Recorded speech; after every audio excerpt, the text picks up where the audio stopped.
Êtes-vous du genre qui aimait apprendre, qui aimait voyager, qui aimait découvrir de nouvelles cultures, mais surtout qui aimerait faire découvrir ces mêmes choses à leurs élèves, à vos élèves? Mais si oui, restez avec nous. On va peut-être vous présenter quelque chose de dangereux.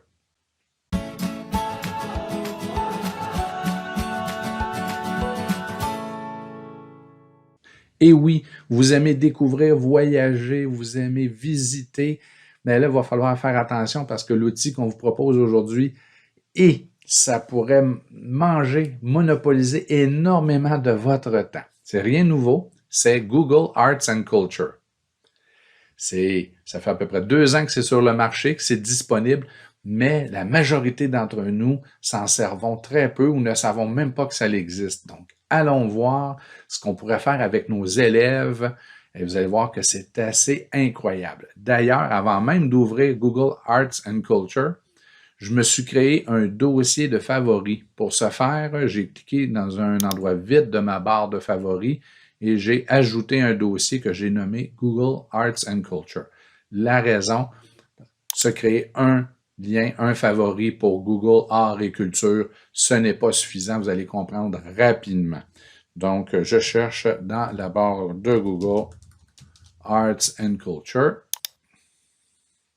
Voilà, c'est artsandculture.google.com.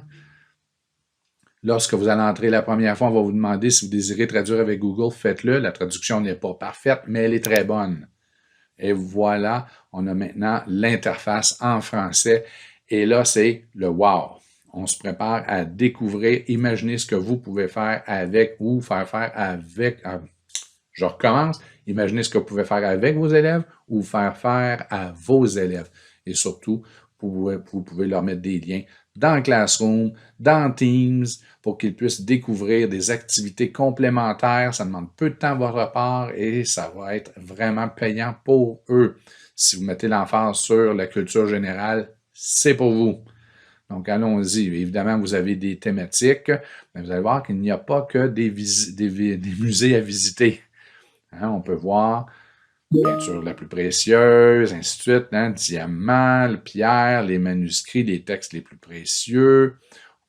Et là, ça commence. Vous avez des jeux, vous avez des jeux interactifs en ligne, évidemment, qui sont gratuits, sans publicité. Vous en avez d'autres ici. Donc, vous pourriez ouvrir un lien comme celui-ci dans une autre fenêtre et enregistrer votre favori. C'est pour ça qu'on vous dit que c'est peut-être une bonne idée d'avoir plus d'un dossier de favoris. Hein? Bon, devinez l'histoire des emojis, les meilleurs choix. Et là, c'est sans limite. Hein? Ce ne sont que des suggestions. Il y en a bien plus. Vous remarquerez qu'au bas de chaque catégorie ou presque, vous avez pour en voir plus. Là. Regardez. Connaissez-vous bien Dali? Le sujet du jour, hein, l'école milanaise. Donc, c'est les profs d'univers social, hein, en univers social, en français, en anglais, en éthique et culture religieuse, en art, en musique, même en sciences, il y a quelque chose pour vous. Il y a pas mal quelque chose pour à peu près tout le monde là, ici. Donc, regardez, on en a, découvrez des sites. On peut toujours explorer pour voir plus de sites. Il y en a des milliers. En réalité, il y a presque tout le monde dans Google Arts and Culture. Hein, regardez, des destinations en 3D si vous désirez visiter des monuments, des lieux historiques légendaires. Vous pouvez aller même faire du Street View, visiter des endroits particuliers parce que Street View, on est habitué de se promener dans les rues, mais on peut aussi aller visiter des lieux. Donc, vous en avez, au Canada, il y en a pratiquement tous les parcs nationaux ont été couverts par Street View. Il y en a des milliers de sites. Des jeux, vous avez des jeux, et il y en a plus que 5, faites-vous-en pas, mais on vous en propose 5 ici. Hein, regardez, des expositions ou des présentations basées sur des couleurs, oui, explorateurs de musées. Écoutez, là, regardez la barre, là, on finit plus que par finir 3000 collections de musées.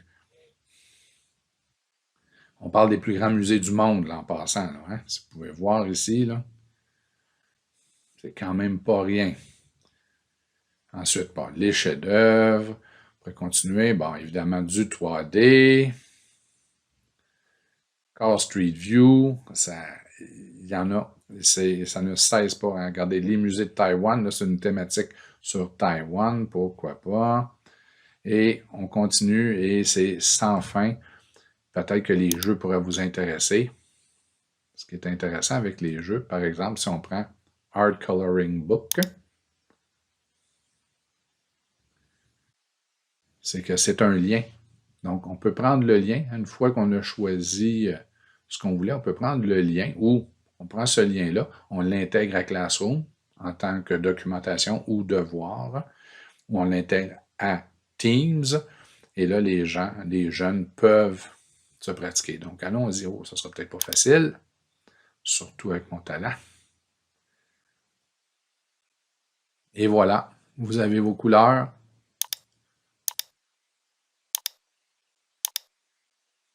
Pas très original. Je pourrais donner des couleurs différentes, là, mais allons-y.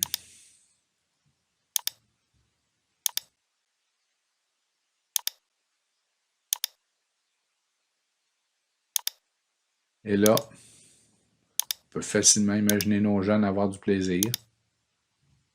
Et à la fin, ils peuvent télécharger leur réalisation et vous la remettre dans Classroom ou dans Teams. Ils peuvent même partager. Prenez le temps de découvrir. Écoutez, c'est une activité. Une activité. Et vous pouvez prendre ce lien-là, mais là, j'ai commencé, là, mais si on rouvre dans un autre onglet, on ouvre le lien et on se rend directement à l'ouverture de l'application avec même...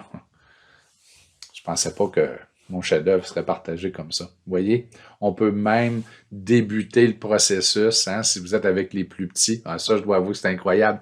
Je ne m'attendais pas à cela. Je pensais qu'on aurait le Canva, mais vierge. Ben non. On peut même fournir un début de travail, donc pour accompagner nos plus petits ou nos élèves qui sont en manque d'imagination. Et c'est comme ça pour à peu près tout. Évidemment, regardez, ça peut donner des idées. C'est incroyable. J'espère que vous allez avoir du plaisir. On ne parle ici que de une activité. Oui, on veut quitter, merci. On ne parlait que d'une activité. Si on revient à l'accueil, on peut explorer, évidemment, vous avez la barre d'outils en haut, là. Donc, vous les avez. Et, évidemment, l'outil le plus important de peut-être cette barre-là, c'est la fameuse loupe si vous cherchez de quoi en particulier. Et en français, dans le domaine des langues, en éthique, si vous désirez initier des conversations ou avoir un sujet pour démarrer un travail, vous pouvez certainement trouver de quoi là. Regardez des vidéos à 360 degrés. Allez-y, c'est incroyable. Bonne découverte, amusez-vous bien, faites attention de ne pas trop perdre de temps et donnez la chance à vos élèves de sortir des 4 murs de la classe. À défaut de pouvoir le faire pour de vrai, ils pourront le faire virtuellement. Salut, bye bye.